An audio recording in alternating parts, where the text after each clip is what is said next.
Біздің ауылда жаңадан және жайлы мектеп салынды. Біз өте қатты қуаныштымыз. Біз көрмеген өте қызықты заттар көп. 2 спорт зал, цифрлық өңдеулер өте көп.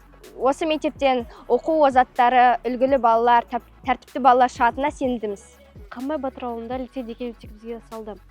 Ал біздің үлкен мектепте анда тар болған, орын жетпеген, кейбір жерлерде кабинет жетпеген үшін біз коридорда оқыдық.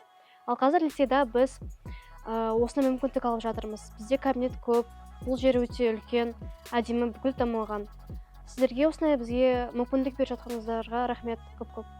Біз осы жаңа мектепке келгенде өте қатты таңғалдық, себебі біздің ескі мектепте осындай жағдайлар болған жоқ, және де мұнда өте көп жағдай жасалған, жиһаздар да жаңа құралдар, барлығы өте керемет жасалған. Мұнда енді оқу озаттары өте көп болады деген сенімдемін, және де осы мектепте оқығаныма өте қатты қуаныштымын. Жаңа қуаныштар көп болады деп ойлаймын.